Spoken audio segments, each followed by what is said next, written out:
So in this class we are going to learn about endomembranous system.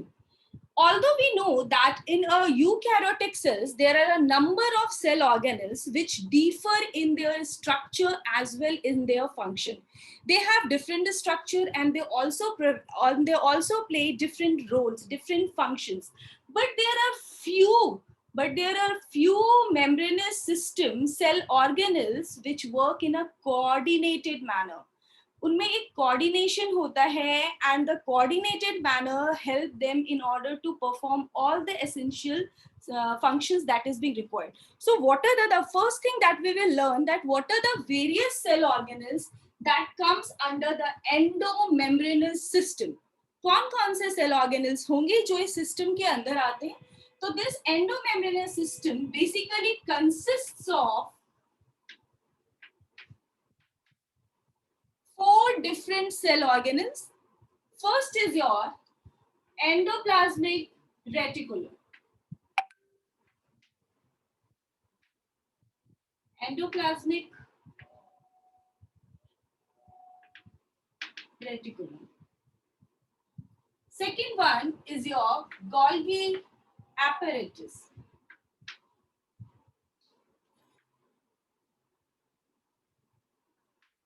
Third is your lysosomes. And the fourth one is your vacuoles. These 4 cell organelles, they work in a, although independently, if you consider independently the existence of these cell organelles inside a eukaryotic cells, you will find that these cells organelles, they have different structure and function, but when they constitute the endomembranous system, then they work together in a coordinated manner. और इस वजह से हम इस पूरे system को, जहां पर ये सारे सेल ऑर्गेनल्स, ये 4 सेल ऑर्गेनल्स एक साथ वर्क करते हैं, इसको हमने एक नाम दे दिया, that is your endomembranous system. Okay, so we will learn about all these 4 cell organelles separately. एक एक करके हम ये सारे सेल ऑर्गेनल्स के बारे में पढ़ेंगे कि उनका स्ट्रक्चर कैसा है, उनका फंक्शन कैसे है, and how they are coordinated, how they are linked to each other. What is the main role, ER में ऐसा क्या होता है जो जिसके लिए GB, that is the Golgi bodies और the Golgi apparatus is responsible. फिर लाइसोसोम्स इनसे कैसे रिलेटेड है, वैक्यूल्स इनसे कैसे रिलेटेड है, तो वो 1 by 1 हम इसी चैप्टर में क्या इस टॉपिक के अंदर पढ़ने वाले हैं, that is your endomembranous system. ठीक है, so we will start with endoplasmic reticulum.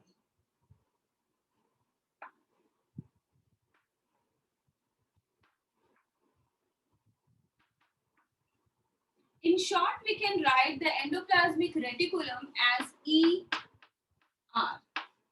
ER is the endoplasmic reticulum, जिसके बारे में हम सबसे पहले पढ़ेंगे. तो what is this ER? तो ER is basically a 3-dimensional.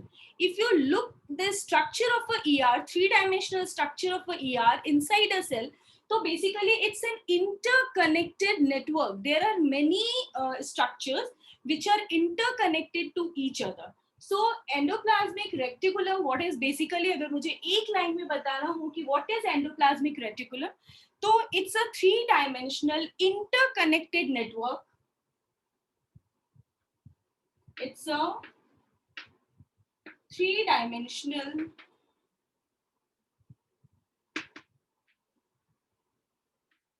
interconnected network. ठीक है, अब ये कैसा दिखता है 3-dimensional इंटरकनेक्टेड नेटवर्क में? तो basically it exists in 3 different forms. इसके 3 डिफरेंट शेप्स होते हैं इनसाइड द साइटोप्लाज्म. तो it exist in 3 different shapes, exists in 3 different shapes. So first we will learn what are the 3 different shapes in which this ER is present inside a cell. So the first and the most common one is your cisternae The second type of the shape is your tubules. And the third type of the shape is your vesicles. So what is cisternae? Cisternae is basically, it's a sac-like structure. It's an interconnected sac-like structure. अगर बहुत simplest way में if I used to make you understand कि इसका structure कैसा दिखता है, तो leather bags होते थे पहले जब भी forest वगैरह में लोग adventures के लिए जाते थे, they used to carry the leather bag to store the water. तो वैसे ही इसका structure होता है. Basically it consists of a sac-like structure. एक बड़ा सा ऐसे sac जैसा structure होता है. But as I have written, interconnected network.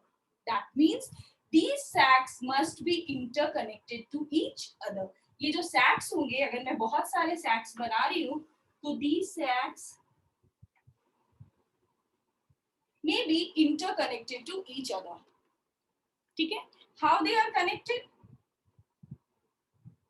They are connected like this. They are connected like this. इस तरह से ये आपस में जुड़े हुए होते हैं एंड दे आर बेसिकली इसी तरह का स्ट्रक्चर दिखता है. मैंने थोड़ा बड़ा बड़ा बनाया है. इतने बड़े इसके जो विड्थ होता है, जो डाया होता है, वो इतना बड़ा नहीं होता है. It ranges from 40 to 50 nanometer. तो मेक इट, क्योंकि मुझे इधर बोर्ड पे बनाना था, आपको देखना था, इसलिए मैंने इसको थोड़ा सा बड़ा सा बनाया है. बट बेसिकली अगर आप इसको देखोगे तो इसकी डायमीटर होती है that ranges between 40 to 50 nanometer. ठीक है? What is the diameter? It's 40 to 50 nanometer. Diameter इसका रेंज करता है. तो it's a flat bag like structure. Yes, Gayatri. Ma'am, will you please pardon the name of the connection between two cisternae? Yes, I will come to that only. These cisternae are connected to each other with the help of small tubular structures. Okay? Tubular structure से ये आपस में connected होते हैं. ये जो bags होते हैं ये आपस में connected होते हैं. ऐसे ही इनका structure दिखता है. It's a 3-dimensional network which is interconnected to each other. Now after this we will come to tubules. Tubules कैसे होते हैं? Tubules can be regular or irregular as well as they can be branched or unbranched. अभी सुनने में आपको लग रहा होगा कि ये कैसा दिखता होगा, branched और unbranched कैसा होगा, but let me draw the diagram. This is a tubule, ये भी एक tubule है. This is unbranched. But if I will draw a tubules like this, then this is your branched one. Can you say that this is branched? Yes, ma'am. Yes, ma'am. तो और मैंने एक क्या word बोला कि they may be regular or irregular. Regular हो सकता है और irregular हो सकता है. You must be aware that on the surface of the ER, ribosomes are present. Okay? Ribosomes present होता है. अगर ribosome present होता है तो वो irregular shape हो गया, और अगर ribosomes absent है तो वो regular shape है. तो बेसिकली रेगुलर और इरेगुलर का यही मतलब है कि यहाँ पर राइबोसोम्स प्रेजेंट हो भी सकते हैं और नहीं भी हो सकते. यहाँ भी हो भी सकता है और नहीं भी हो सकता है. ठीक है? सो यस प्राप्ति, I will give you chance. Just a minute बच्चा. तो what is the diameter of the tubules? ये ट्यूब्यूल्स कैसे दिखते हैं, इसका डायमीटर क्या होता है, क्या ये सिस्टरने से बड़ा होता है या छोटा होता है? तो basically it ranges from 50 to 100 nanometre.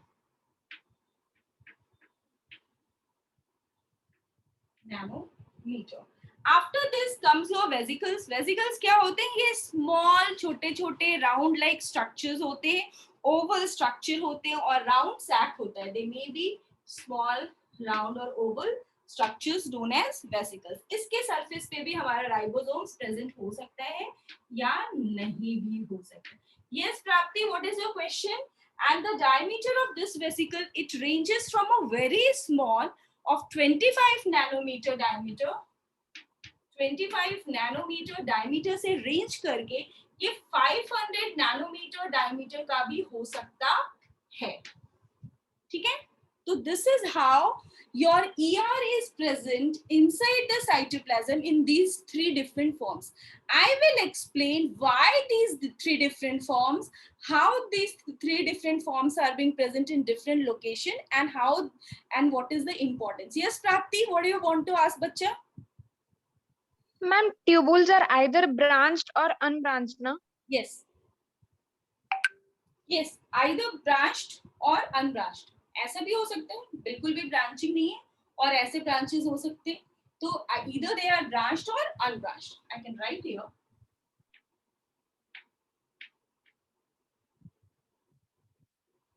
Ma'am दोनों साथ में नहीं हो सकते. हो सकते हैं. दोनों तरह के स्ट्रक्चर में एग्जिस्ट करते हैं, दोनों ही तरह के स्ट्रक्चर्स एग्जिस्ट करता है, depending upon the need, depending upon the place, depending upon the diameter की कितना जगह है, their shape can be varied. Yes Kanchan. Ma'am, if ribosomes are present, then it is regular or irregular tubules. Yes, अगर ribosomes present होगा बच्चा, तो it makes the surface rough. Then in this case, it's irregular.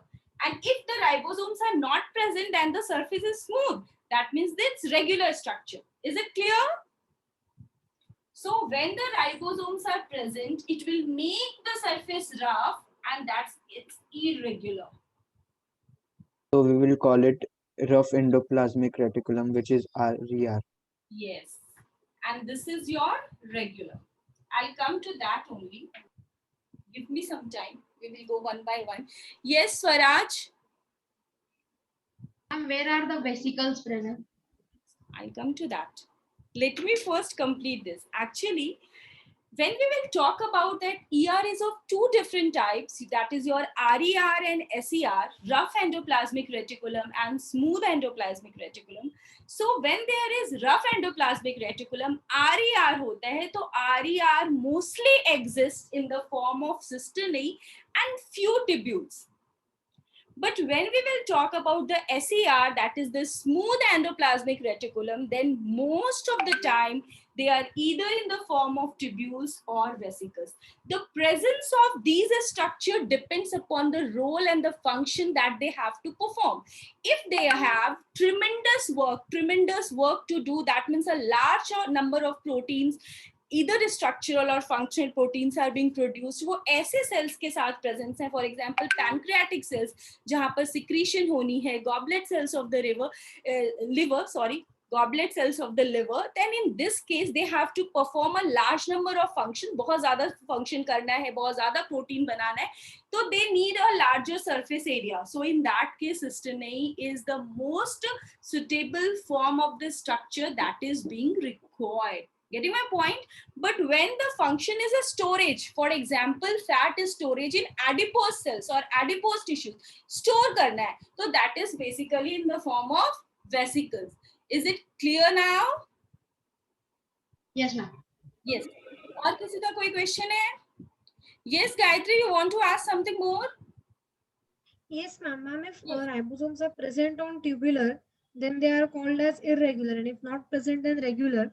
So same will go for cisternae, like regular cisternae, irregular cisternae. Actually बच्चा, ये बस मैंने आपको distinguish करने के लिए बताया है रेगुलर और irregular.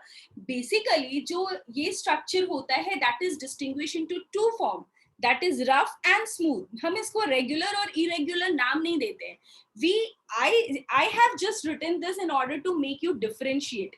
If on the surface of ER ribosomes are present, then they are known as rough endoplasmic reticulum, because the surface is rough in nature, rough hai surface, that is your RER. But when there is no ribosomes present on the surface of ER, then it's known as the smooth ER. Smooth.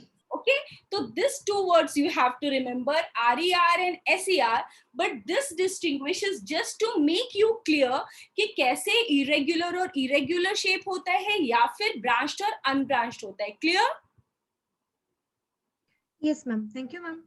Let me first draw a diagram of the ear ki how this is present inside actually Spandan, you have asked cisternae are branched or unbranched. You can easily see here that they are in a connected network. जब भी वो connected network में है तो there is a branching, वहां पर कोई single ER exist नहीं कर रहा है, सिंगल ईआर एग्जिस्ट नहीं कर रहा है, because I have written that it's an 3-dimensional interconnected network. Okay ma'am, what will happen, just a minute, if the ER नाही is पाहिजे मला. हेडफोन काढायला सांगते. cell is alive, ठेवून दे, मी पिऊन घे. will be the ठेवते sir. effect on the cell. If ER is being destructed, ER destructed हो जाएगा, पूरा का पूरा ER इतना लंबा सा सरफेस है, पूरा इतना बड़ा सा सरफेस है, और ER हम फिर से बना सकते हैं from the nuclear membrane.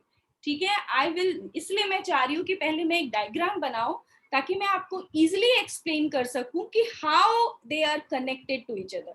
Late me first do that. Okay, shall I rub it? Yes, ma'am. Yes, ma'am. Yes, ma'am.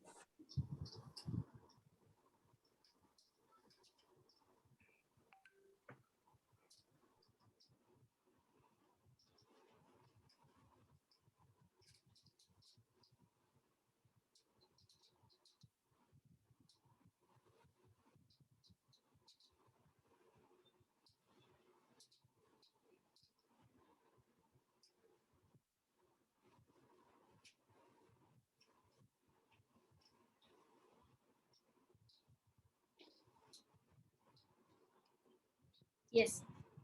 As I have written, कि your ER is basically, it consists of 4 different cell organelles.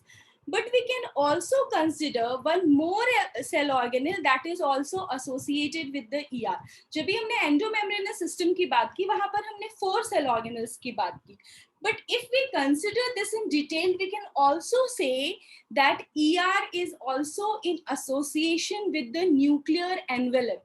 If I will draw a diagram of a cell, eukaryotic cell, and if I will draw in the center a nucleus is surrounded by a nuclear envelope, and there are numerous pores in the nuclear envelope. Nuclear envelopes में pores भी होते हैं. Nuclear envelopes consists of pores, nuclear pore. Now, how this ER is being arranged inside the cytoplasm? ER कैसे होता है? ER touches one point. At one point, it touches the nuclear envelope, and at the other point, it touches the plasma lemma or the plasma membrane. मैं ये 2 words use इसलिए करती हूँ कि कभी-कभी आप confuse हो जाते हो. बच्चे पूछते हैं what is plasma lemma? तो interchangeably अगर मैं use करूँगी तो आपको हमेशा mind में ये चीज रहेगा कि these are the same things. So we are talking कि if now I will draw the structure of a ER. So ER is like this. It starts from the nuclear envelope at one end, and it ends with the plasma lemma or the plasma membrane. ये बीच में interconnected भी रहेंगे. ये इधर से start होके इधर finish हो रहा है. तो ये दोनों ही sides पे अगर कोई भी चीज ऐसे 2 छोर पे किसी चीज को ऐसे पकड़ के रखता है, तो is it considered as a cytoskeleton of a cell?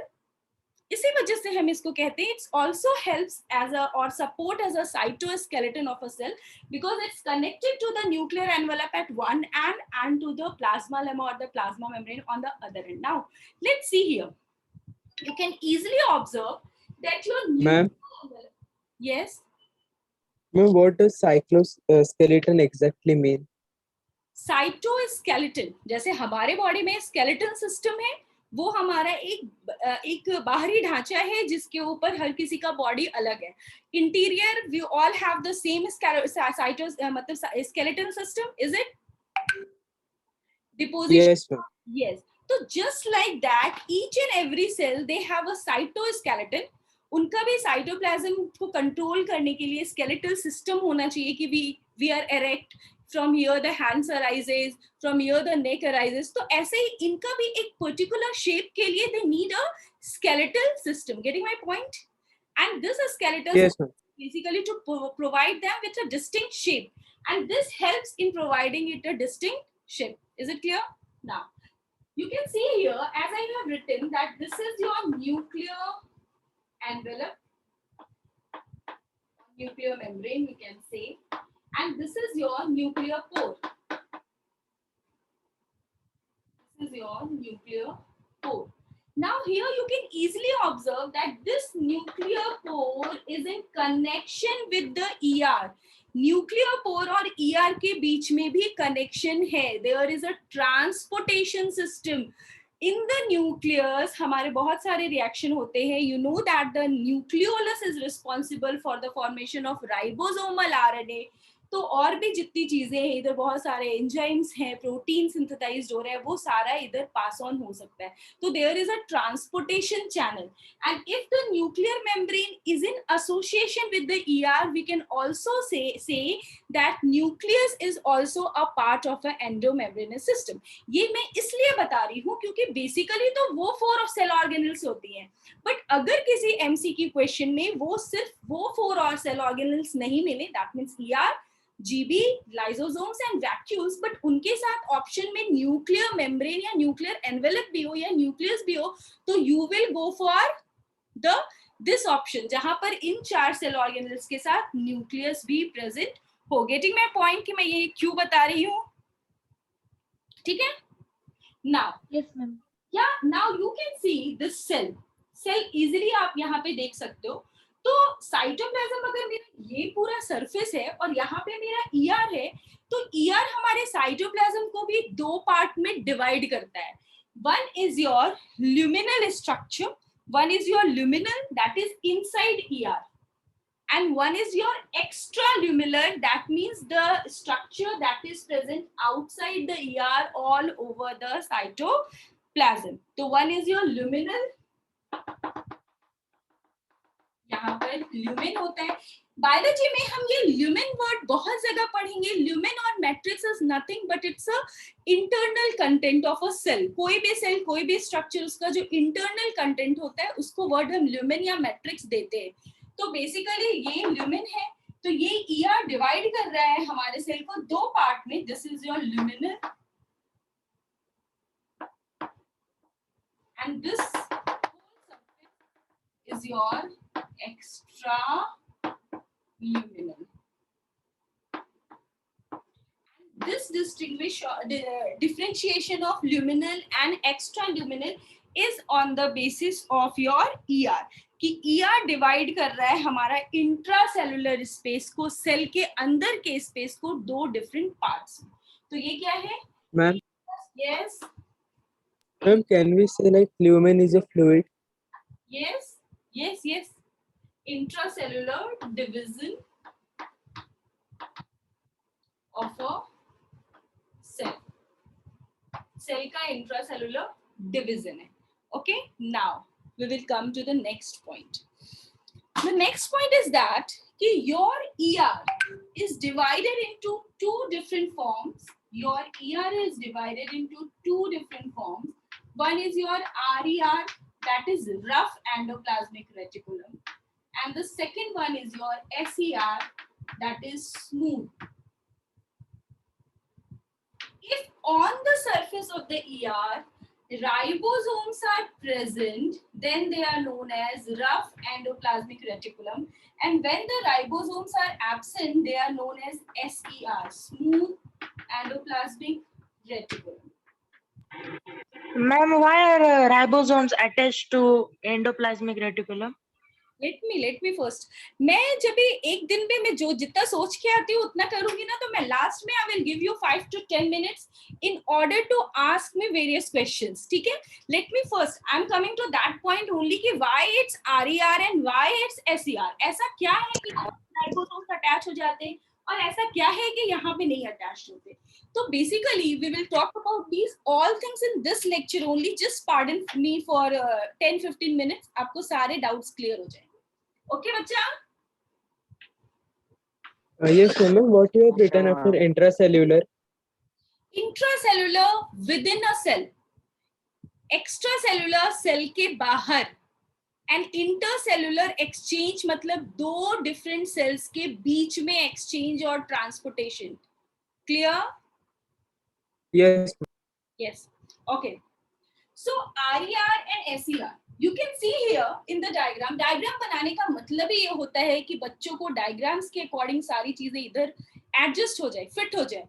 तो आपने देखा होगा कि मैंने RER जो है वो जिधर न्यूक्लियर एनवेलप है उस साइड बनाया है और SER जो है वो नीचे की साइड बनाया है। ये भी एसेंशियल है। एक ही ER के स्ट्रक्चर में जो इन दो इंटरकनेक्टेड नेटवर्क्स होते हैं, they may exist in both the forms. कुछ पार्ट RER भी हो सकता है, कुछ पार्ट SER भी हो सकता है। Getting my points? कि एक ही स्ट्रक्चर में ये दोनों टाइप से प्रेजेंट हो सकते हैं and RER are mostly towards the nuclear envelope side and SER is mostly towards the plasma lemma और द प्लाज्मा मेम्ब्रेन साइड। देखो इसीलिए मैंने ये RER इधर बनाया है और SER इधर बनाया है। Now here comes two important things. अभी आप मेरे से अगर ये क्वेश्चन पूछते कि why some of the structure they can attach ribosomes but some can't, तो मुझे लगता है कि या इट्स अ जेन्युइन क्वेश्चन और कुछ अच्छा क्वेश्चन किसी ने पूछा है। तो basically for the attachment they require a special proteins known as glycoproteins ribophorines। अगर ये राइबोफोरिन प्रोटीन हमारी ER के स्ट्रक्चर पे प्रेजेंट होता है तो वहां पर राइबोसोम्स अटैच होते हैं। अगर नहीं होता है तो राइबोसोम अटैच नहीं होता है। Getting my point? यस और no? Yes, ma'am. Yes. Yes, ma'am. So the attachment of the ribosomes depends on the presence of glycoprotein, that is your ribophorines. So we will come to that कि RER जो है हमारा attachment of ribosomes on the surface of ER. Ma'am, what you have written after intracellular? Intracellular division of a cell. Intracellular division of a cell. ठीक है? Pink color visible नहीं है clearly. I will use white and yellow only. Okay? RER, attachment of ribosomes on the surface of ER depends upon presence of a glycoprotein, and the name of the glycoprotein is ribophorines, and there are two types of ribophorines, riboforin 1 and riboforin 2. They are present on the surface of the RER और इसी की वजह से ribosomes attach होता है, but SER में नहीं होता है. So what is the name of the glycoprotein? These small thing you should write in your notebook. Make a note, make a important sign कि क्यों होता है. You should remember these. ऐसे तो बुकलेट में सारी चीजें लिखी हैं. You can go and read like this. But whenever before the exam you have to revise the thing, you must have some special notes in your notebook. So this is because of the presence of ribophorines. RIBO, ribophorines. PHORINS. And these ribophorines are of two types, 1 and 2. ठीक है? What is the function of ribosomes? What is the Synthesis of protein. Protein synthesis. synthesis of proteins?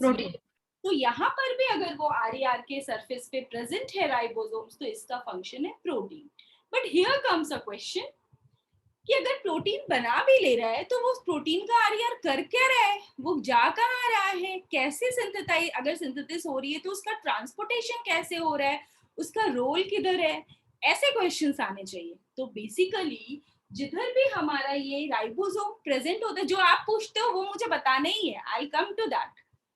जहां पर भी हमारे राइबोफोरिन्स present होते हैं on the surface of the RER, there is a small pore. वहां पर स्मॉल पोर्स भी होता है. Getting my point? I will rub this so that I can make you understand.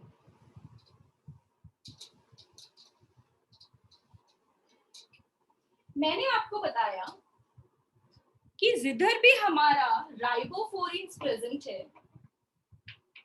राइबोफोरिन्स present है, वहां पर हमारे राइबोसोम्स अटैच होंगे, वहां पर राइबोसोम्स अटैच होगा. Ribosomes attached on the surface of ER. Now this ribosome, it will synthesize protein. क्योंकि इसका main function ही है protein synthesis. So what will happen to this protein? So basically the place where the ribosomes are present, there along with the ribophorins, along with these proteins, there are small pores are also present. So ribophorins and small pores. So this protein synthesis consists of small polypeptide chain. Can I write this protein as a small polypeptide chain? Yes, ma'am. Okay. So अगर ये protein मेरा small polypeptide chain बन रहा है तो इस small polypeptide chain को जो भी ये स्ट्रक्चरल या फंक्शनल प्रोटीन सिंथेसाइज करेगा इसका ट्रांसपोर्टेशन भी होना है. तो basically with the help of these pores ये जो है ये मूव करेंगे नीचे. ये जो पॉलीपेप्टाइड चेन्स है वो नीचे मूव करेंगे. ठीक है. और यहाँ से वो बाहर भी जा सकते हैं विद इन द सेल. अगर सेल के अंदर काम है तो ट्रांसपोर्टेशन कर दिया. सेल के अंदर जिसको भी काम है, जिस भी सेल ऑर्गेनल्स को चाहिए, कोई भी रोल है उधर चला गया. या फिर अगर बाहर भी ट्रांसपोर्ट करना है तो बाहर भी करते, बट ये खुद से बाहर नहीं कर सकता है. जब हम गोल्गी बॉडीज पढ़ेंगे वहां पर मैं बताऊंगी कि हमारा जो ER है वो कनेक्टेड वे में वर्क करता है गोल्गी बॉडीज के साथ. दैट मीन्स कि यहाँ पे जितने भी प्रोटीन्स बने हैं अगर वो सिक्रीटरी प्रोटीन्स है, इस सेल को उसकी जरूरत नहीं है तो वो उसको ट्रांसपोर्ट कर देता है. तो there are transport vesicles which carry the synthesized protein and take it towards the Golgi bodies. अभी Golgi body में वो कैसे enter करते हैं, Golgi bodies का क्या रोल है, let me first complete this, then we will come to that. Okay. So ribophorins protein की वजह से हमारा राइबोसोम यहाँ पर प्रोटीन सिंथेसिस हो रहा है. Now these ER they not only synthesize the protein, they can also modify भी कर सकता है, different reactions भी कर सकते हैं.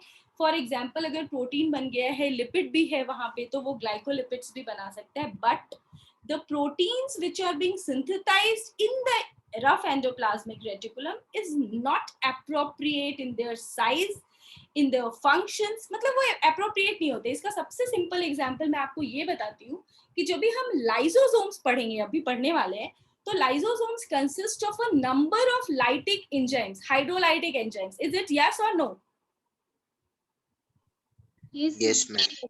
So all the precursor of those enzymes are synthesized in the ER. ER के में ही उसके सारे precursors बन जाते हैं, but they are modified and become functional in the Golgi bodies. तो getting my role कि कैसे ये related हो रहा है, getting my point कि ER में ही सारे precursors बन जा रहे हैं जितने भी, because we know कि एंजाइम्स जो है वो भी फंक्शनल प्रोटीन है और लाइटिक एंजाइम्स बहुत सारे प्रेजेंट है हमारे लाइसोसोम में. दैट मीन्स कि ये सारे एंजाइम्स किधर बनते, हमारे RER में बनते. But here only the precursors are being synthesized but they become functional.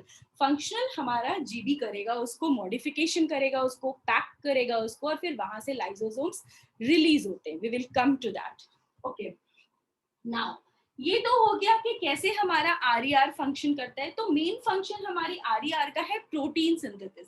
But when we come to the function of the SER also performs a number of functions. SER का function होता है, most important is your lipid synthesis.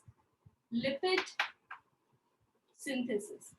You can also write कि glycogen synthesize कर सकता है, glycogen करता है, sterols करता है.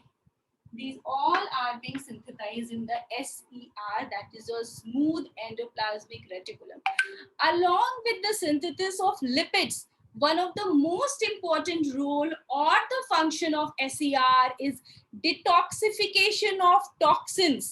हमारे बॉडी के अंदर जो भी डिटॉक्सिफिकेशन, जो भी टॉक्सिन होते हैं उसको रिमूव करना, डिटॉक्सिफाई करना, वो सारा रोल SER का है.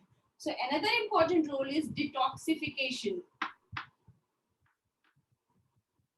Detoxification of toxic chemicals.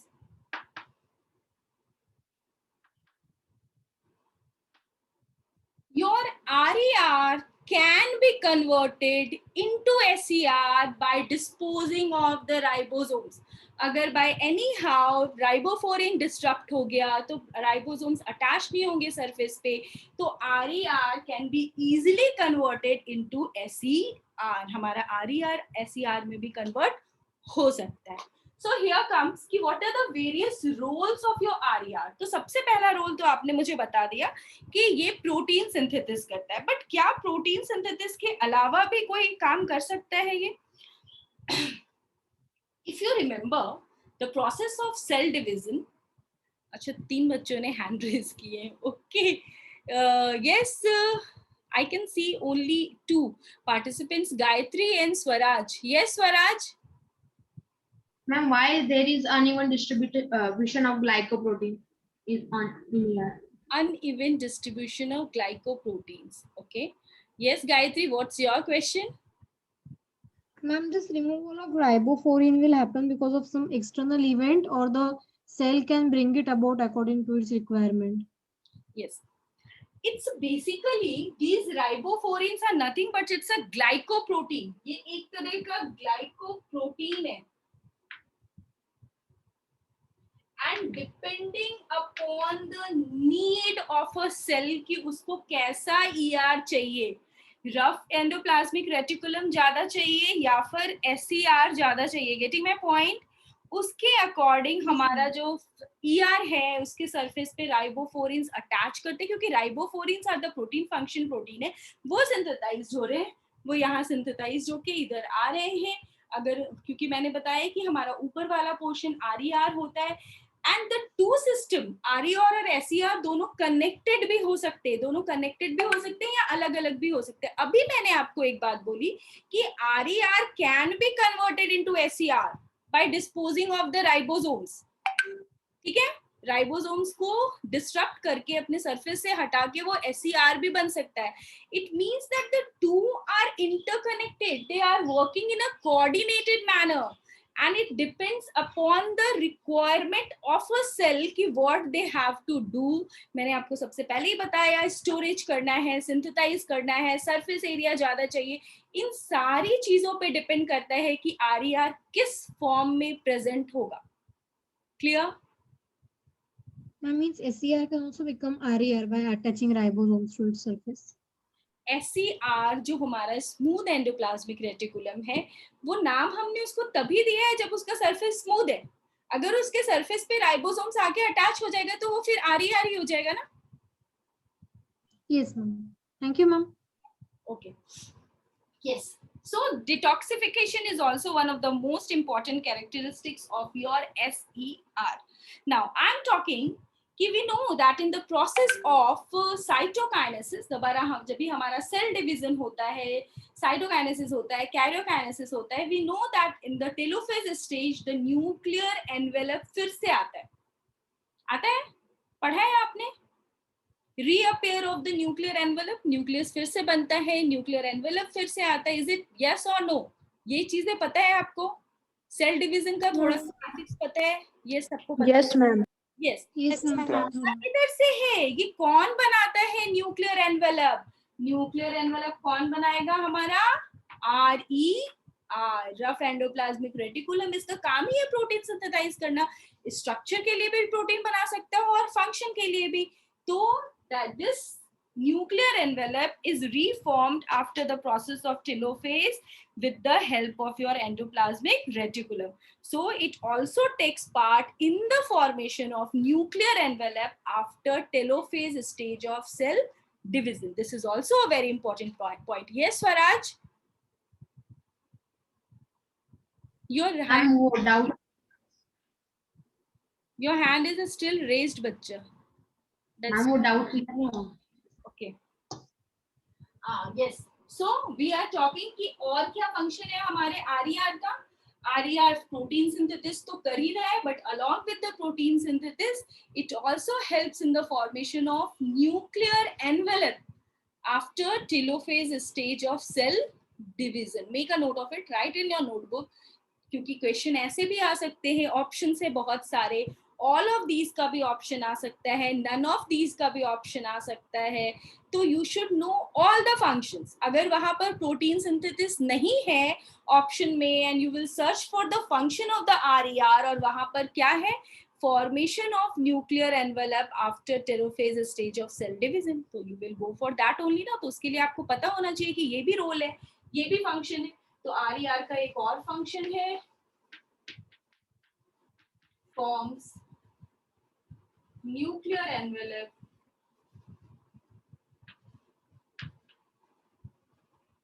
during telophase stage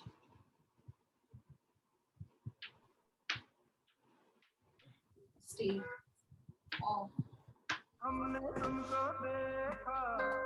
ये कौन है भाई?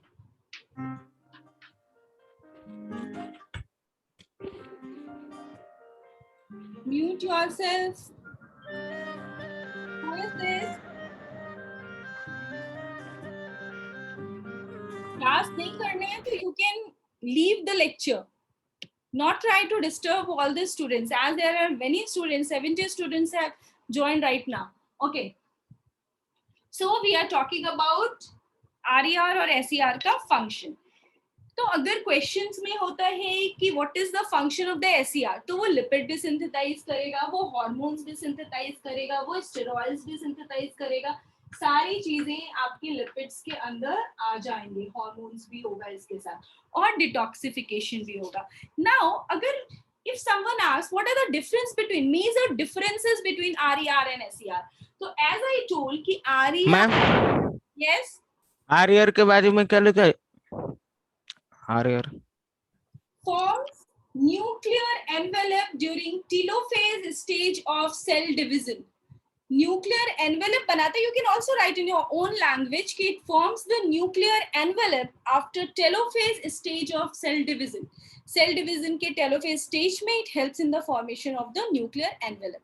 Now, Ma'am? yes, And what is it and after that riboproteins and on the top? Ribophorins and small pores. जहां पर हमारा राइबोसोम अटैच होता है वहां पर राइबोफोरीन्स प्रोटीन्स भी प्रेजेंट होते हैं और छोटा सा पोर भी होता है, that help in the transportation of the polypeptide chains. Okay, Yes, ma'am. Now what are the various differences between RER and SER. तो सबसे पहला तो आपको पता है कि राइबोसोम्स होता है, राइबोसोम्स नहीं होता है. In case of RER, they mostly exist in two different forms, cisternae and tubules. But SER को बहुत ज्यादा लार्ज सरफेस एरिया नहीं चाहिए, तो उसको सिस्टरनेई के फॉर्म में एग्जिस्ट करना ज्यादा जरूरी नहीं है. तो it basically exist in the form of tubules and your vesicles. छोटे छोटे पार्ट्स में वो हमें देखने के लिए मिलता है SER. और क्या डिफरेंसेस है? और डिफरेंसेस हैं कि हमारा जिधर भी मेटाबॉलिकली एक्टिव सेल्स है, जहां पर सिंथेसिस बहुत ज्यादा करनी है, प्रोटीन सिंथेसाइज हो रहा है, एंजाइम सिंथेसाइज हो रहे हैं, वो सारे सेल्स में आपको RER बहुत ज्यादा देखने के लिए मिलेगा. ठीक है. और क्या रीजंस हो सकते हैं कि RER के सरफेस पे हमारे राइबोफोरीन्स प्रेजेंट होते हैं, ये भी मैंने आपको बताया. और जो SER होता है, they develop from the RER. जब भी RER अपने सरफेस से राइबोसोम्स को रिलीज कर देता है, हटा देता है, डिसोसिएट कर देता है, तो भी वो SER बना सकता है. तो क्वेश्चन ऐसा भी आ सकता है, SER is formed from, कहाँ से बनता है? और ऑप्शन में कुछ भी ऐसा नहीं है, सिर्फ RER है, तो you will go for RER कि SER RER से बन रहा है.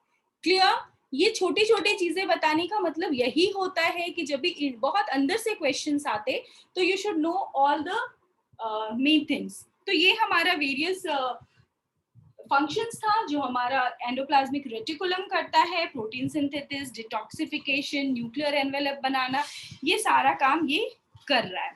Now there is one system known as GERL system. ये जब भी आप ह्यूमन फिजियोलॉजी पढ़ोगे ना, वहां पर भी पढ़ोगे GERL. GERL. ठीक है.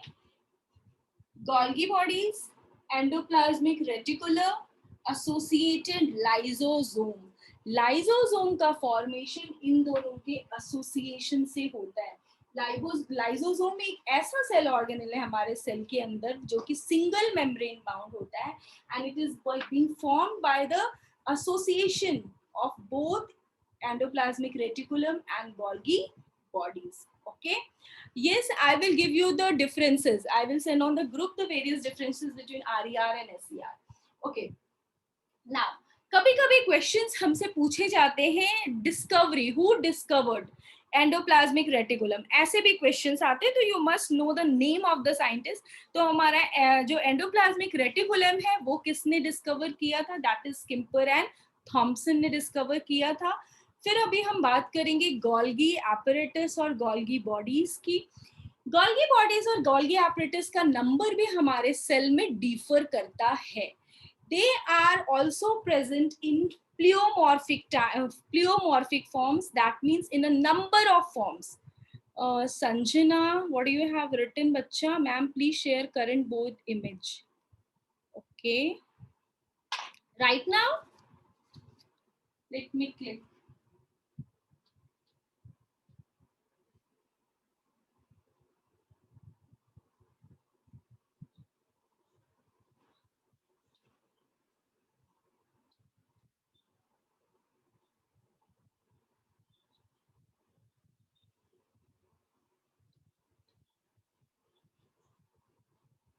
I will share the image with you all. Okay. Ma'am, please tell. Gayatri is there. Ma'am, please tell names of ER discoverers again. Okay. I will write on the board itself. ठीक है? I will write on the board. तो ये मैं रब कर दूं, ये हो गया हमारा. तो क्योंकि फिर मुझे और स्ट्रक्चर्स बनाने हैं, मुझे जीबी के स्ट्रक्चर्स बनाने हैं, मुझे दिखाना है आपको कि जीबी और ईआर कैसे एक दूसरे के साथ एसोसिएट होके वर्क करता है. दोनों का डायग्राम एक साथ बताना पड़ेगा. और मैंने अभी आपको ये बताया कि जो हमारा लाइजोसोम्स है वो फॉर्म होता है with the association of your Golgi bodies and endoplasmic reticulum. दोनों के एसोसिएशन से बनता है. ठीक है. Now we have to write the name of the scientist who discovered your endoplasmic reticulum. So endoplasmic reticulum was developed by scientists known as Thomson, Potter and Thomson. किधर लिखूं? अभी मैं इसको रब कर देती हूँ. मैंने इसका इमेज ले लिया है. I will send you. आज बोर्ड दिख रहा है अच्छे से या अभी भी नहीं दिख रहा? दिख रहा है दिख रहा है मैम. दिख रहा है. Yes, दिख रहा है. दिख रहा है.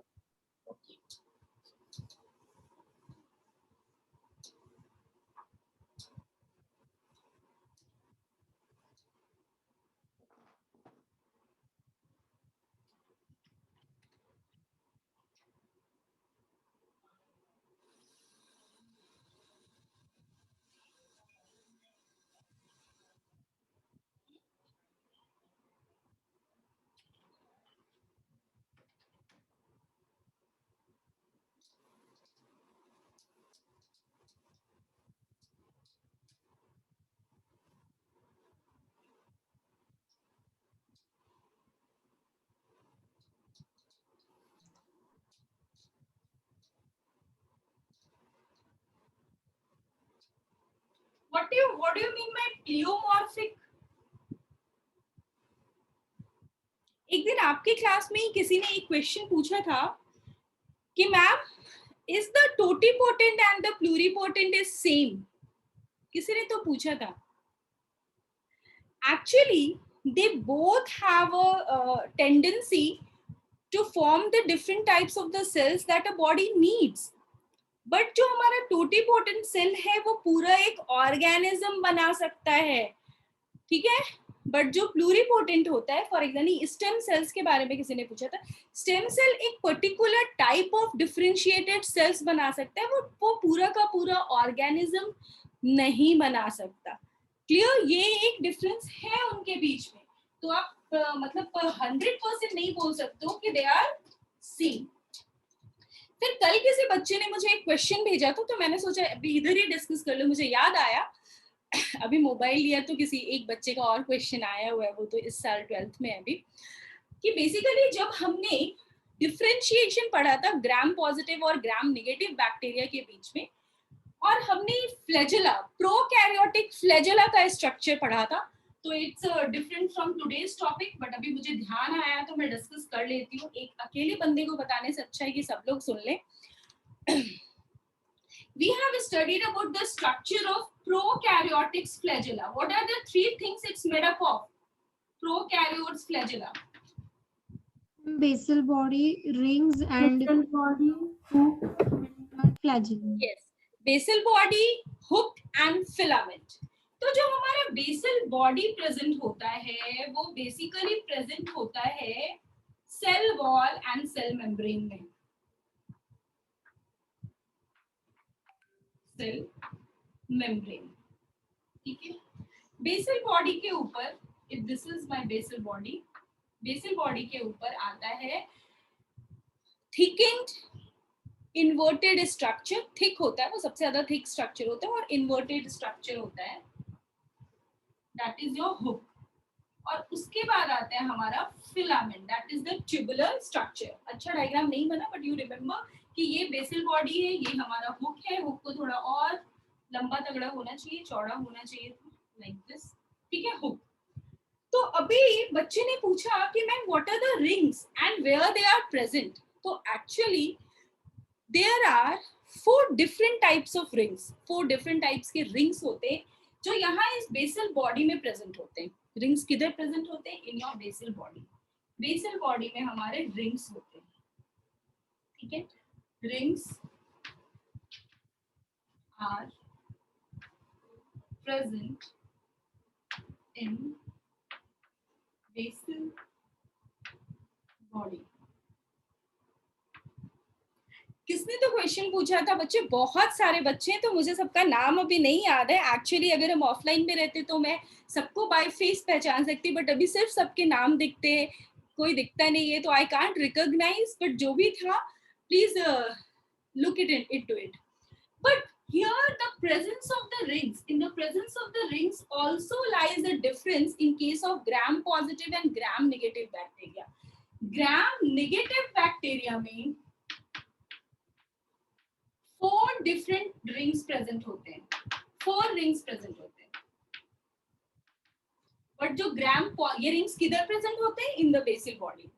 बट जो ग्राम पॉजिटिव बैक्टीरिया है, ग्राम पॉजिटिव बैक्टीरिया है, वहां पर सिर्फ 2 रिंग ही प्रेजेंट होते हैं, वहां पर सिर्फ 2 रिंग ही प्रेजेंट होते हैं।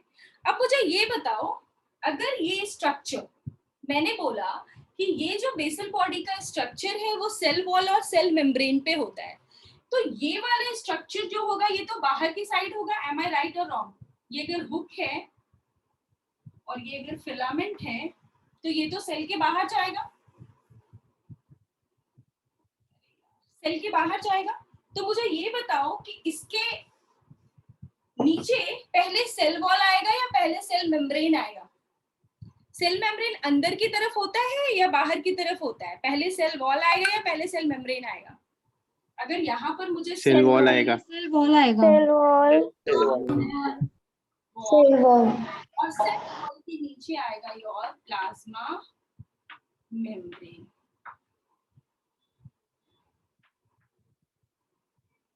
In case of gram negative bacteria 4 rings जो प्रेजेंट होते हैं, 2 रिंग हमारे सेल वॉल में होता है और 2 रिंग्स हमारे प्लाज्मा मेम्ब्रेन में होते हैं। सेल वॉल में जो रिंग होता है, कैसे रिमेम्बर करोगे? एलपी गैस का सिलेंडर आता है, एलपी, ऐसे याद कर लेना।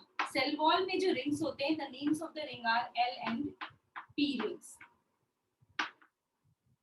और जो प्लाज्मा मेम्ब्रेन में होता है वो होता है एस एंड एम, ठीक है। एलपी और एसएन, ये 4 डिफरेंट रिंग्स हमारे ग्राम नेगेटिव में प्रेजेंट है। Yes Gayatri, I will give you chance, late me first complete. ये हमारे ग्राम नेगेटिव में प्रेजेंट है, बट जो हमारा ग्राम पॉजिटिव बैक्टीरिया है इसके पास सिर्फ 2 रिंग ही प्रेजेंट होता है। तो वो 2 रिंग कौन से होंगे उसके? जो प्लाज्मा मेम्ब्रेन में प्रेजेंट है, सेल वॉल वाला नहीं। यानी कि जो 2 रिंग वाला स्ट्रक्चर है ग्राम पॉजिटिव, वहां पर S and M रिंग होगा। यस गायत्री, अब बोलो बच्चा क्या पूछ रहे थे? Ma'am, can the flagella be regenerated? Can flagella भी, Like it might break now. Flagella भी प्रोटीन से ही बनता Ma'am, है। regenerated by what? फ्लैजेला भी प्रोटीन से बनता है, flagellin, its composed of the protein Yes, flagellin. ma'am. Yes, तो हमारा फ्लैजेला का जो ऊपर का पार्ट है, ये जो फिलामेंटस पार्ट है, इसको हम बना सकते हैं। अगर आप इसका 3 डायमेंशनल स्ट्रक्चर देखने की कोशिश करोगे तो ये आपको कैसा दिखेगा? It will look like this. एक ऐसा सर्कुलर स्ट्रक्चर दिखेगा और फिर उसके नीचे इस तरह से स्ट्रक्चर दिखेंगे। These are made up of protein, they are made up of microtubules। तो वो आपको इस तरह का स्ट्रक्चर दिखेगा। जब भी हम यूकैरियोटिक का फ्लैजेला पढ़ेंगे, वहां पर ये पूरा स्ट्रक्चर में डिटेल्स में पढ़ाने वाली हूँ कि ये एक जो सेल्यूलर स्ट्रक्चर आपको दिख रहा है, एक छोटा सा राउंड स्ट्रक्चर दिख रहा है, इसके अंदर क्या क्या चीजें होती हैं। देखने में तो ये इतना सिंपल है, बट इसके अंदर भी बहुत सारी चीजें हैं जो वहां पर हम पढ़ लेंगे, ठीक है। बट ये जो 2 रिंग्स और 4 रिंग्स वाला है, ये क्वेश्चन किसी ने पूछा था, तो आई एम एक्सप्लेनिंग कि ग्राम नेगेटिव में 4 रिंग्स होता है। And the name of the rings, rings का नेम क्या है दिख रहा है आप लोगों को, बताओ? LP in cell wall, LP in cell wall and SM in cell membrane in gram negative. तो यहाँ पर अगर आप ऐसे बोल सकते हैं, अगर मान लो 4 और 2 नहीं लिखा हो और एग्जाम में जो MCQs आए वहां पे पेयर्स की बात करें, तो ग्राम नेगेटिव में 2 पेयर प्रेजेंट होता है और ग्राम पॉजिटिव में 1 पेयर, क्योंकि पेयर के अकॉर्डिंग भी क्वेश्चंस आते हैं। बट जो तुम्हारा ग्राम पॉजिटिव बैक्टीरिया है, वहां पर सिर्फ एक पेयर प्रेजेंट होता है, that is SNM in the cell membrane. Okay, तो ये भी आप नोट कर लो अगर उधर रह गया था, और क्योंकि इतना ज्यादा नहीं आता है, कभी पूछ सकते हैं भी, किसी को मिला था पढ़ते हुए तो मैंने सोचा कि सबके साथ ही डिस्कस कर लें, अकेले को क्यों बताना, ठीक है।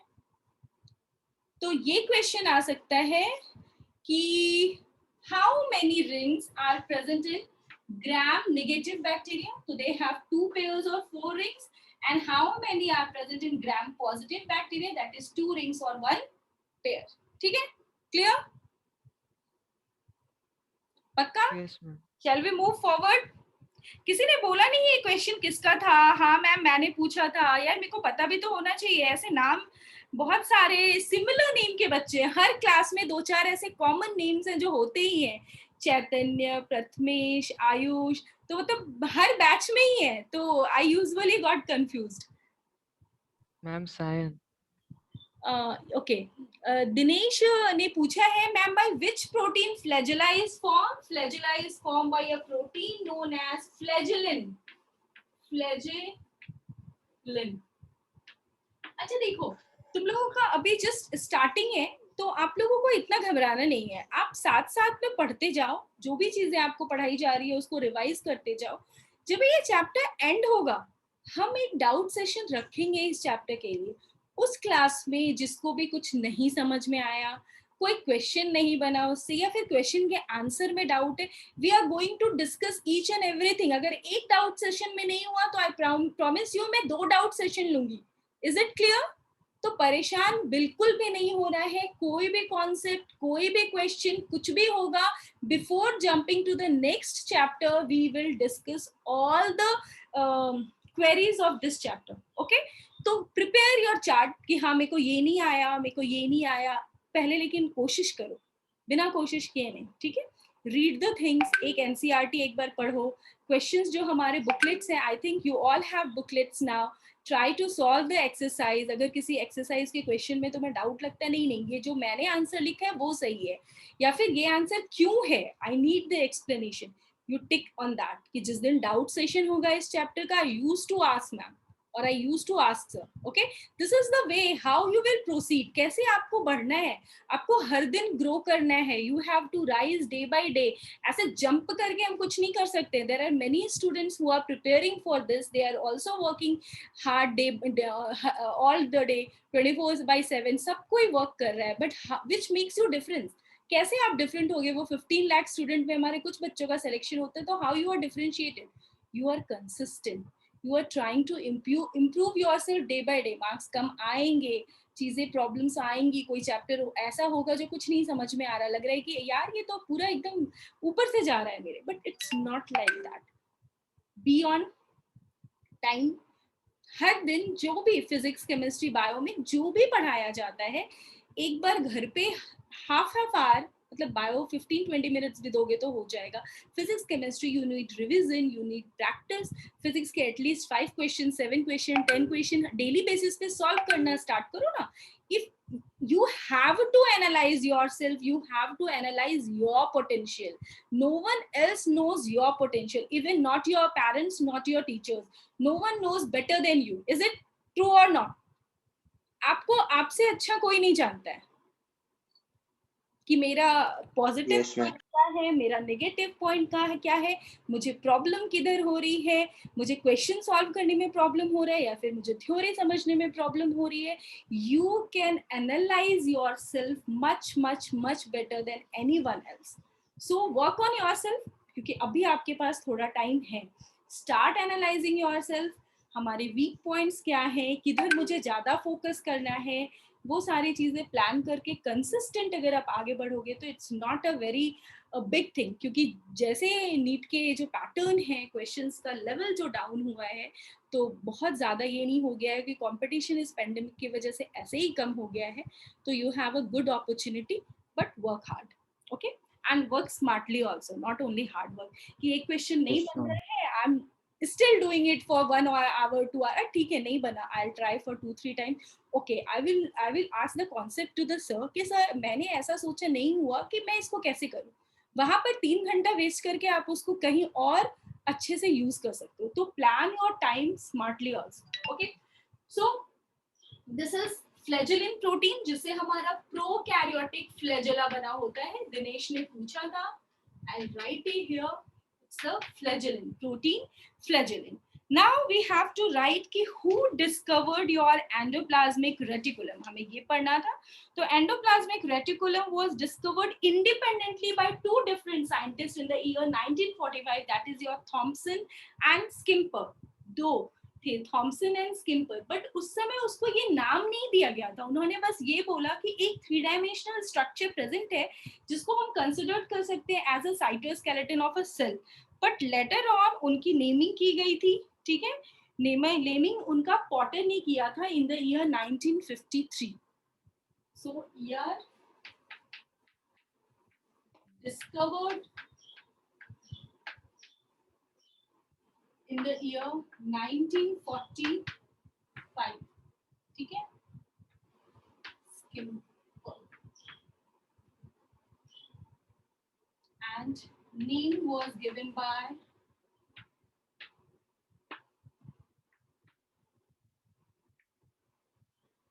Potter in the year 1953. So your ear was discovered independently by 2 different scientists, that is your Skimper and your Thomson. ठीक है,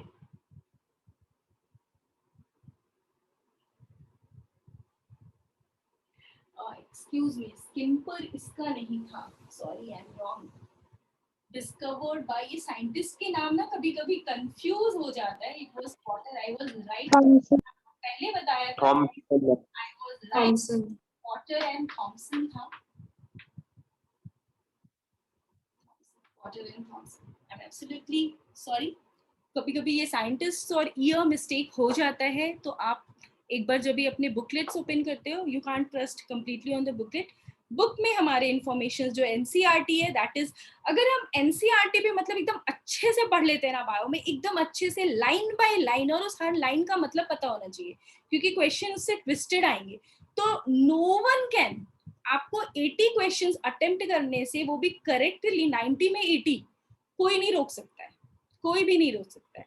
क्योंकि क्वेश्चन का पैटर्न इतना लो हो चुका है, एनटीए ने कर दिया है कि 80% you can easily attempt in biology by reading your NCERT confidently, thoroughly through out the year. एक बार नहीं, हर चैप्टर को इतनी बार पढ़ना है कि उसका हर एक लाइन आपको, स्टेटमेंट आपको याद हो. क्योंकि क्वेश्चंस ऐसे ही आते हैं, स्टेटमेंट उठा उठा के दिया जाता है एनसीईआरटी से, तो you should remember the statement, yes this is the statement is written in our NCERT. तो बायो के लिए तो एनसीईआरटी हम एकदम पहले एनसीईआरटी हम करेंगे, उसके बाद ही कुछ और भी करेंगे। जब भी टेस्ट होता है ना, just try to read your NCERT line by line before going for the test, ठीक है? Any test, बायो के किसी भी टेस्ट में एनसीईआरटी को थोरो पढ़ के आओ आप। 90 क्वेश्चंस में से ना, अगर हम अभी ऑनलाइन टेस्ट की बात कर रहे हैं, हम रेजोनेंस के टेस्ट की बात कर रहे हैं, तो ठीक है यहाँ पे हम थोड़े ट्रिकी क्वेश्चंस भी देते हैं क्योंकि you are preparing for the AIIMS also and that, but फिर भी आप 70-75 क्वेश्चन इजीली करोगे, ओके? और अगर आपने लेक्चर को ध्यान से सुना है तो ओके। तो डिस्कवरी हो गई हमारी, हमने ईआर के वेरियस फंक्शंस पढ़ लिए हैं। एक क्वेश्चन आया है, let me see what is this. Ma'am, suppose we cut an ER in a transverse section, so how will the structure look like? It will look like a bag-like structure. खाली bag है, उसके अंदर थोड़ा सा liquid भरा हुआ है, जैसा हमने सिस्टर नहीं बनाया था ना, उस तरह का आपको वो 3 डायमेंशनल स्ट्रक्चर में दिखेगा, बट दे आर कनेक्टेड। मतलब कैसा बताऊं, वो मार्बल केक दिखा है, उसमें जो वो लाइंस होते हैं एक दूसरे से ऐसे ऐसे जुड़े हुए रहते हैं, उस तरह का ये इसका इंटरनल स्ट्रक्चर आपको विजिबल होगा under the electron microscope. Same में देखोगे आप, स्कैनिंग इलेक्ट्रॉन माइक्रोस्कोप में देखोगे, जो आपको इंटरनल स्ट्रक्चर नहीं सिर्फ सरफेस स्ट्रक्चर बताता है। सरफेस स्ट्रक्चर जब आपको वो बताएगा तो आपको ये बैग जैसे ही बहुत सारे ऐसे ट्यूब जैसे स्ट्रक्चर दिखेंगे जो आपस में जुड़े हुए हैं। But when we will talk about the Golgi bodies, I used to say that Golgi body also exists in pleomorphic form, बहुत सारे फॉर्म्स में एग्जिस्ट करता है। तो वहां पर इन तीनों के अलावा सिस्टर्नी, ट्यूब्यूल्स एंड वेसिकल्स के अलावा एक और शेप ऐड हो जाता है, that is your vacuoles. Vacuoles are also being formed by the Golgi bodies only, and that is also known as Golgian vacuoles, okay? तो अपार्ट फ्रॉम दीज 3 एक और स्ट्रक्चर ऐड हो जाएगा हमारे जीबी में, that is your Golgi bodies। अच्छा मेरे को एक चीज बताओ कि ईआर के बारे में मैंने जब भी सेल वॉल पढ़ाया था तो वहां पर भी मैंने एक स्पेशल टाइप ऑफ ईआर बताई थी, desmotubules. Do you remember? It's responsible for the transportation of the substances between the plasmodesmata of 2 cells, adjacent cell. Desmotubules, is it? जहाँ पर बहुत सारे फिर माइक्रो चैनल्स बनते थे जो ट्रांसपोर्टेशन में हेल्प करते थे, जब भी मैंने आपको प्लाज्मोडेस्मेटा एंड पिट्स पढ़ाया था। Do you remember desmotubules? It's a tubular structure. It's a tubular structure, special tubular network that is being formed between the 2 plasma membrane in order to connect the plasmodesmata of the 2 adjacent plant cell. याद था कि connection 2 plant cell के बीच में connection और transportation के लिए वहां हमने एक वर्ड पढ़ा था desmotubules. Apart from this desmotubules एक और क्वेश्चन बनता है यहाँ पर ईआर से, जो कभी कभी एग्जाम्स में आते भी हैं, sarcoplasmic reticulum. Sarcoplasmic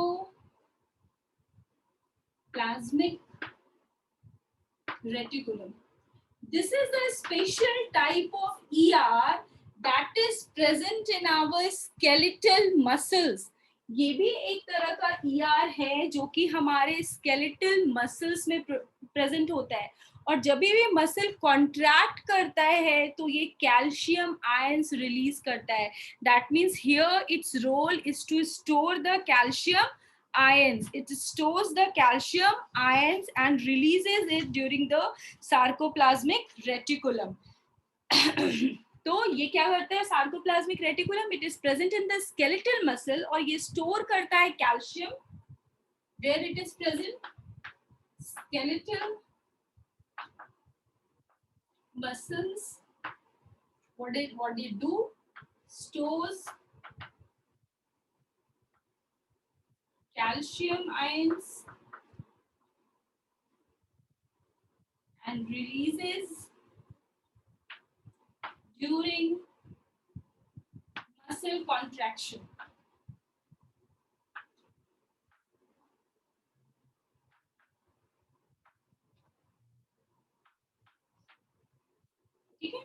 skeletal muscles में प्रेजेंट होते हैं और कैल्शियम, यू नो ना, हमारे बोन्स के लिए कैल्शियम बहुत ज़रूरी है। बचपन से मम्मा कहती है you should take calcium rich food, दूध पीना बहुत ज़रूरी है, it makes your bones stronger. अच्छा एक बात बताओ, जब भी बच्चे बहुत छोटे होते हैं, इन्फेंट्स होते हैं 1 2 3 4 इयर्स के, वो फ्रीक्वेंटली चलते फिरते खेलते कूदते गिरते हैं, ठीक है, बट उनके जो बोन्स होते हैं वो जल्दी फ्रैक्चर नहीं होते, वो गिरते हैं उड़ जाते हैं थोड़ा सा रोते हैं, ठीक है, बट जब भी एज हो जाती है, अगर हल्का सा भी गिरने से या फिर चोट लगने से फ्रैक्चर हो जाता है, तो व्हाट इज द डिफरेंस? क्यों ऐसा होता है कि बच्चों के नहीं होते हैं और बड़े होने पे ऐसा हो जाता है? जो छोटे बच्चे Deficiency of calcium. होते हैं दे आर सॉफ्ट, बहुत सॉफ्ट होते हैं, वहां पर कैल्शियम डिपोजिशन नहीं होता है। बट जैसे जैसे कैल्शियम का डिपोजिशन स्टार्ट हो जाता है विद इंक्रीजिंग एज, तो वो भी थोड़ा टफ और स्टिफ हो जाता है। अगर कोई चीज बहुत ज्यादा सॉफ्ट है, जैसे हमारा वो बॉल होता है सॉफ्ट वाला स्पॉन्जी बॉल, आप उसको ऐसे थ्रो करते हो, वैसे बाउंस करके ऊपर आ जाता है, वो ब्रेक नहीं होता। बट अगर कोई हार्ड चीज ऐसे लेके मैं नीचे फेंकूंगी तो वो क्या होगा, टूट जाएगा। Yes, ma'am. Yes, ma'am. तीन थिंग कि जैसे हमारा एज ग्रो होता है तो हमारे जो ये बोन्स हैं ये स्टिफ हो जाते हैं, ये टफ हो जाते हैं due to the deposition of the calcium ions release हो रहा है। You can see here skeletal muscles, जब भी मसल कॉन्ट्रैक्ट करता है कैल्शियम आयंस रिलीज होंगे तो वो धीरे धीरे धीरे धीरे स्टिफनेस आ जाती है। यहाँ पे एक और बहुत अच्छी चीज है, you know there is one of the important organ that is present in our body, that is your thymus. नाम सुना है थाइमस का? Yes, ma'am. Yes, ma'am. Yes, ma'am. Yes. Thymus ma'am. की जो साइज होता है ना, वो इनिशियली ग्रो करता है till you reach the age of puberty, और फिर धीरे धीरे धीरे धीरे थाइमस का साइज भी छोटा होते चला जाता है। Yes, there is also a reason behind this. Thymus, it's responsible, it's a secondary lymphoid organ. ये हमें क्या प्रोवाइड करता है, इम्यून सिस्टम हमारे स्ट्रॉन्ग करता है। तभी हम कहते हैं जो भी एज ग्रोइंग एज हो जाता है 70-75 हो जाता है तो हमारा इम्यून सिस्टम बहुत वीक हो गया, 50 के बाद धीरे धीरे कम होने लगता है, तो हमारे थाइमस जो है उसका साइज भी कम हो रहा है, वो टी सेल्स कम रिलीज करते हैं। But there are many helper T cells already present in the body of an elderly person, है उनके बॉडी में, बट अब वो धीरे धीरे उसको बनाना कम कर देता है और साइज धीरे धीरे रिड्यूस होने लगती है। तो हमारे बॉडी में ऐसी बहुत सारी चीजें हैं जिसमें चेंजेस होता है विथ एज और विथ डेवलपमेंट। अब now here one question you can write in the chat box. Can you name few cells in our body or in the plants where ER is absent? ER absent कहाँ कहाँ होता है, कहाँ कहाँ ER नहीं मिलेगा? You can say plants में भी बता सकते हो और ह्यूमन सेल्स में भी बता सकते हो, एनिमल्स में भी बता सकते हो। फर्स्ट चीज जो सबसे पहले आपको ह्यूमंस में स्ट्राइक करना चाहिए था, that is your RBC. Is it? जो हमारे Yes, ma'am. ट्यूब्स होते हैं, सीव ट्यूब्स होते हैं प्लांट्स में, सीव ट्यूब्स पढ़ा होगा आपने, ट्रैकेट्स पढ़ा होगा, सीव ट्यूब्स पढ़ा होगा, सीव एलिमेंट्स। तो जो सीड एलिमेंट्स होते हैं प्लांट में उनके पास भी ईआर नहीं होता है, हमारे आरबीसी के पास भी ईआर नहीं होता है। और कुछ बताओ जहाँ पे ईआर नहीं होता होगा, सोच के बताओ। और कहाँ कहाँ Sclerenchyma. है? यस बच्चा बोलो।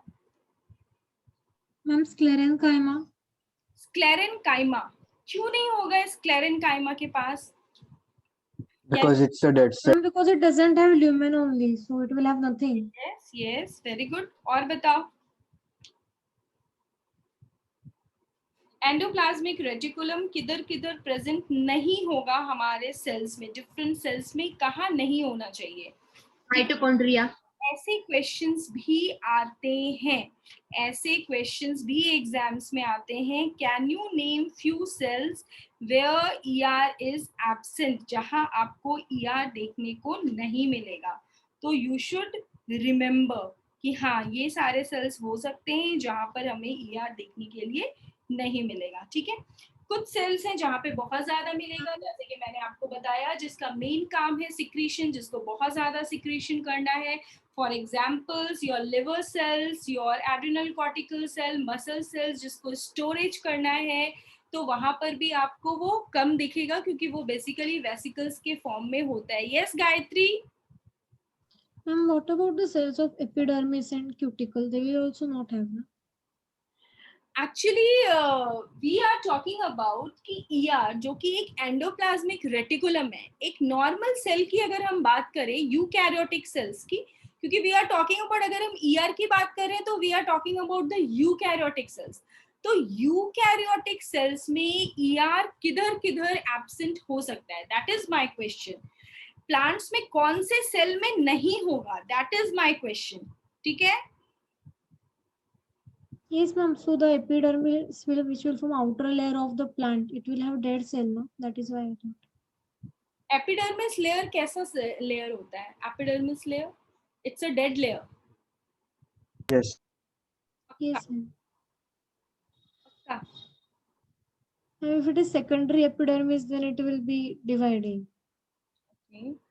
अच्छा ठीक है.